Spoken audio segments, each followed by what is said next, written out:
Sud Radio, 7h46, un imam condamné à 8 mois de prison avec sursis. Il a été reconnu coupable d'apologie du terrorisme et de provocation à la haine et à la violence après des propos tenus sur les réseaux sociaux.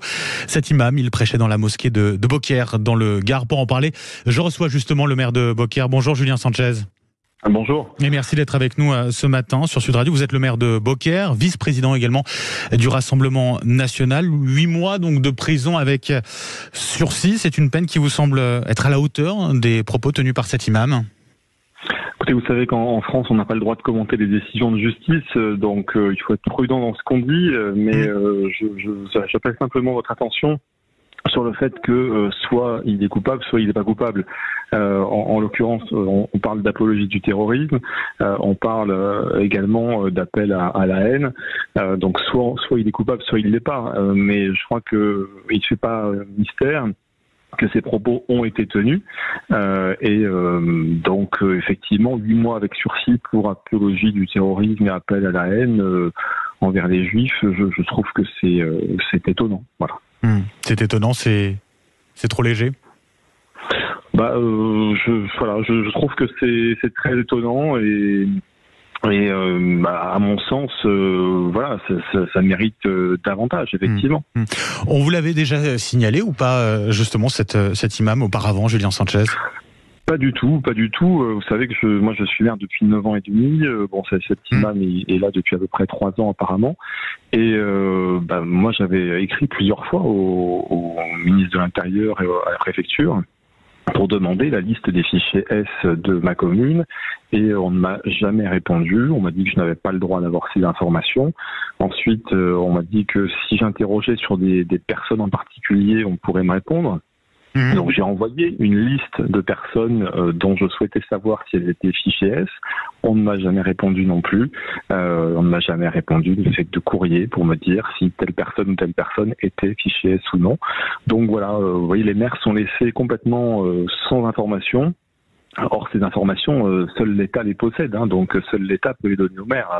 Je rappelle que les cultes, c'est le ministère de l'Intérieur qui en est chargé. Mais c'est pas de la responsabilité aussi justement du maire de savoir ce qu'il se passe aussi dans les mosquées de sa commune, puisque vous êtes au final sur le terrain, non ? Justement, c'est pour ça qu'on demande à l'État de nous donner des informations, puisque c'est lui qui est en charge notamment du renseignement territorial, qui est en charge également de la surveillance et du ministère de l'Intérieur, de l'immigration et des cultes. Mais voilà, l'État ne nous donne pas d'informations.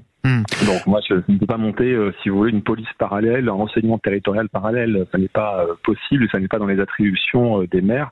Mais c'est pour ça que nous pensons qu'il y a un intérêt, nous, à ce que les maires soient informés de ces choses-là par l'État. En tout cas, cet imam, il a été aussi été interdit d'exercer pendant 1 an. Ça veut dire qu'il aura la possibilité de redevenir imam ensuite dans votre commune. Est-ce que vous vous inquiétez déjà de cet éventuel retour ? Moi, je m'inquiète surtout d'une chose, c'est que là, on parle de propos qui ont été tenus par cet imam sur Facebook, sur les réseaux sociaux. C'est comme ça que ça a été vu. Mais moi, ce que je me demande, c'est comment sont contrôlées les prêches qui sont tenues. Parce que qu'il ait tenu des propos sur les réseaux sociaux, c'est une chose. On peut se dire que s'il les a tenus sur les réseaux sociaux, c'est que dans ce qu'il dit aux personnes qui l'écoutent, et il a une autorité morale en tant qu'imam, ça ne peut pas être fondamentalement différent de ce qu'il écrit sur les réseaux sociaux. Donc moi, ce que je me dis, c'est comment est-ce que le ministre de l'Intérieur chargé des cultes nous garantit que dans cette mosquée, demain, la personne qui va remplacer cet imam, comment est-ce qu'on nous garantit que ce qu'il va dire va être fondamentalement différent? Qu'est-ce qui va être mis en place par l'État pour rassurer les habitants, rassurer les gens? Aujourd'hui, nous n'avons aucune information. Donc moi, la décision de justice est tombée hier. Je vais écrire au ministre de l'Intérieur pour lui demander ce qu'il compte mettre en place et mettre en œuvre pour que ce genre de propos ne puisse pas être tenu dans ces murs. C'est sa responsabilité de le contrôler. Avec, vous l'avez dit, l'inquiétude des gens. On est dans un contexte de montée de l'antisémitisme en France, notamment en lien, bien sûr, avec ce qui se passe aujourd'hui au Proche-Orient. Vous constatez vous-même une hausse des actes antisémites à Beaucaire ? Écoutez, nous on n'a pas vraiment eu ce type d'acte ces dernières années. Il y a eu effectivement quelques jours avant que l'imam soit interpellé, des croix gammées qui ont été dessinées sur un monument. Et c'est arrivé 2 ou 3 jours avant que cet imam soit interpellé. Donc je ne fais pas de lien direct, mais je constate que ça s'est produit.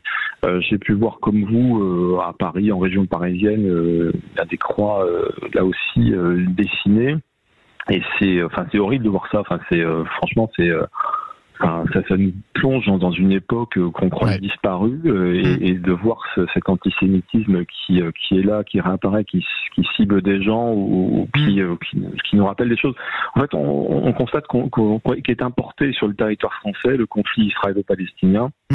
Et on constate aussi d'ailleurs que certains politiques favorisent cela et sont d'accord avec cela. Voilà, moi je ne suis pas d'accord avec cela et je crois qu'il faut tout faire pour que ce conflit ne soit pas importé sur notre territoire. Julien Sanchez, maire de Beaucaire, vice-président du Rassemblement national, merci d'avoir été avec nous ce matin sur Sud Radio.